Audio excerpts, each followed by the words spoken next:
let's go deeper. Yeah. You know, one of the extra things that happens when it comes to social media is the gig. Yes. Making money. Yes. Right? And then there are many who feels neglected from what the mainstream is doing. Yeah. And so they're running down to see how they can make money. Yeah. What are the avenues that are available? What extra, you know, can the Voice of Nigeria do to make sure that these young people have, you know, some money that they can use to also, you know, push good narratives? You know, let me start by telling you beyond Voice of Nigeria what I think the younger Nigerians should do. One, they should learn from people like you. That is one. Two, there are three devils within that inflict social media users. And I have coined it for all. There is what I coin FOMO, the fear of missing out. There is what I call BIMO, be the first to comment. And then the third one, the greed for attention. And all this, take the mind of some of the social media users off the opportunities that they are there in. Someone wakes up in the morning, either it's a Muslim or Christian. If it's a Christian, he has not even done morning devotion. He goes to the phone. And when he goes to the phone, one, he's inflicted by the fear of missing out. But two, the fear of not being the first to comment. So he comments before he or she thinks. And the third, this idea of us being in the age of Buga, show off. So you are in a hurry to even post something in the morning before you think. And then if you're a Muslim, you have not even done your Subi prayer. So there are two things. One, sometimes the content that you consume, even without connecting to your God that created you in the morning, can shape how you even think throughout that day, for good or for bad. But if you do that consistently, it takes you off the opportunity because you are not clear-headed about the opportunities that are there on the social media space. So you don't know that until recently that Nigerians are also catching, have caught the bug. You hear that it's India that is the most country with the number of outsourced people. But I tell you, it is changing now. Because I have the example of a lot of young people that I work with, that I mentor, that are also working, you know, late in the night to make legitimate income. They are here in Nigeria, they are earning in hard currency, either in dollar and in pounds. So what am I saying? This is an appeal to all young Nigerians. Yes, embrace social media, but don't allow yourself to be a victim of it. Don't allow yourself to further the agenda of people you don't know.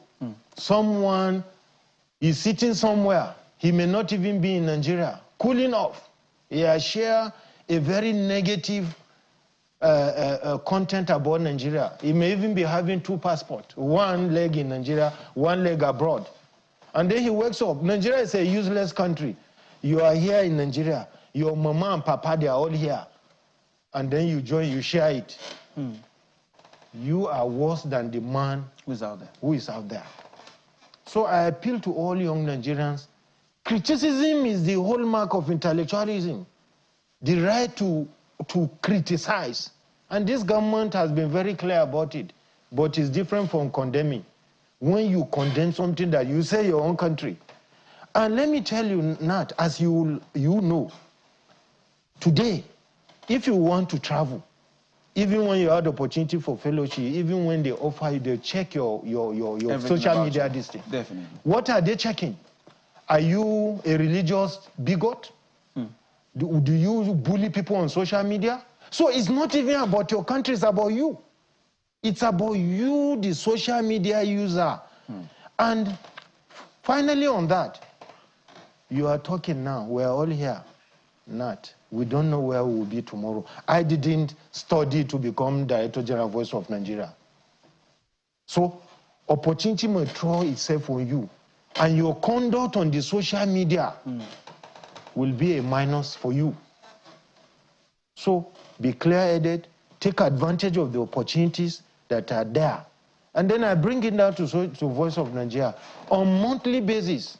In addition to weekly that I go to newsroom, I interact with corpers and all my staff. On monthly basis, I interact with you corpers and interns. And I tell them, in fact, I think the first or second meeting, about 4 or 5 of the corpers came to me and said, sir, we were thinking of jackpying.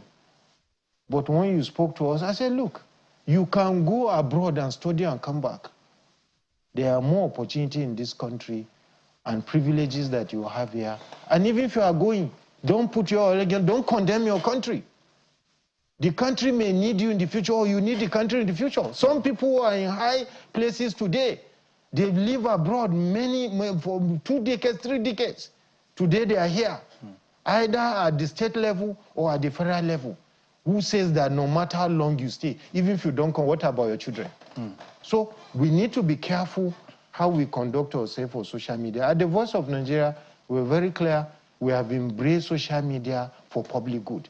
Because we believe in Nigeria, we believe that to solve our own problem, we have to solve our problem. We are not saying Nigeria is a perfect country, but we should amplify the good about our country. And why is it that we have to do it? As a Nigeria, anytime you travel, the perception out there, either as a private citizen or as a government official, is always negative. Why? Because some people are pushing a negative narrative about our own country. And at Voice of Nigeria, we're very determined, we're intentional, and very unapologetic about sharing positive narrative about Nigeria and Nigerians, Africa and Africans, wherever they are. And we're even working now to even connect with even Nigerian students abroad to be able to share activities about Nigerians who are abroad and positive stories on daily basis to various listeners at home and abroad.